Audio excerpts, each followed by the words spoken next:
भेंट मुलाकात कार्यक्रम में चंद्रपुर और पामगढ़ दो विधानसभा करके आऊँगा और अब लगभग 40 विधानसभा कंप्लीट हो जाएगा। आप लोगों की तरफ से सवाल हो? मुख्यमंत्री जी, सबसे बड़ी बात अभी जो देश व्यक्त की है कि जो रुपया कमज़ोर हुआ है, तो मोदी सरकार की नीतियां और योजनाएं फेल मानी जा रही हैं क्या? हाँ, वित्त मंत्री जी कह रहे हैं कि रुपया कमज़ोर नहीं हुआ, डॉलर मजबूत हुआ है। मतलब देखिए, इसकी जो नीति है ये अब 3-4 साल उनके बीत गए। इस पंचवर्षीय में ऐसी कोई योजना जनता के लिए लाए नहीं। पिछले पंचवर्षीय में नोटबंदी और जीएसटी लाए थे, उसका खामियाजा पूरा देश भुगत रहा है। बेरोजगारी और दूसरी तरफ महंगाई, जीएसटी के कारण से महंगाई और नोटबंदी के कारण से बेरोजगारी, ये दोनों बढ़ा है।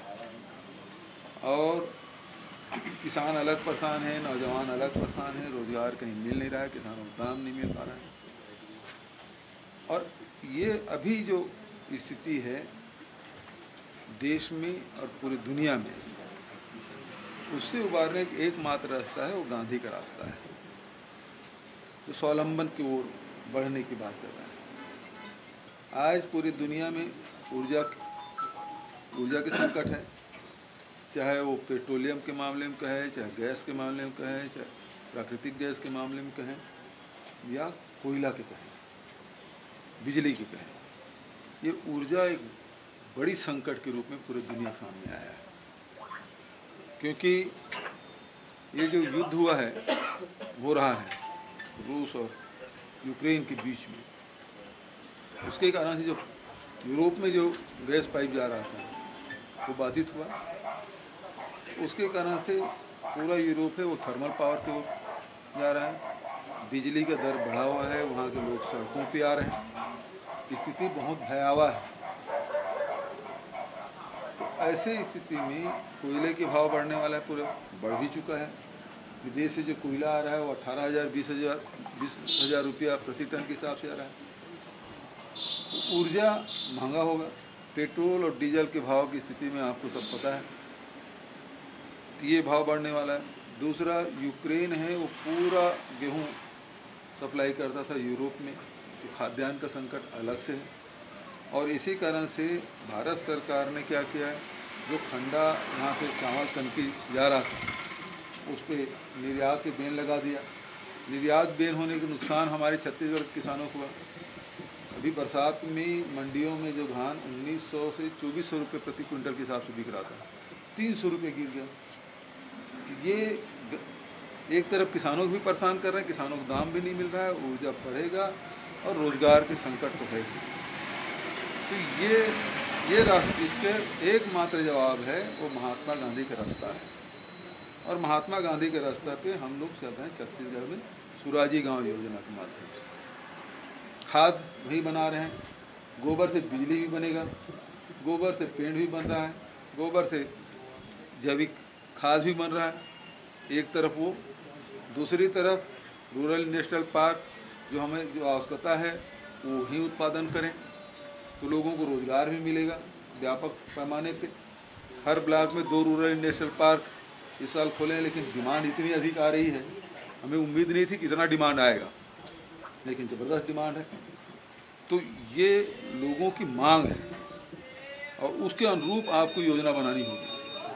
और जब तक कि आप उस अर्थव्यवस्था, हर आदमी के आय में कैसे वृद्धि हो, इसके बारे में आप नहीं सोचेंगे, और यदि आप कहेंगे कि देश 5वें अर्थव्यवस्था वाला था अब 4था हो गया, वो पहले भी आ जाओगे, तो जो गांव का आदमी है, शहरों के आदमी है, वो तो गरीब ही होगा, उसके आय में कोई वृद्धि होने वाली नहीं है।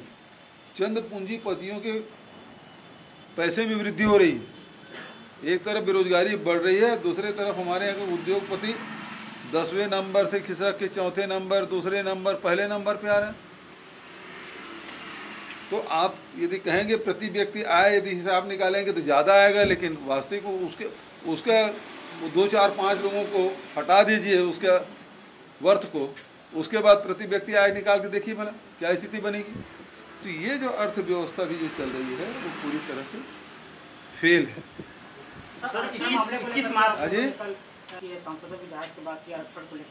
भारतीय जनता पार्टी तो आरक्षण भी खत्म कर रहे हैं, वो तो चाहते नहीं।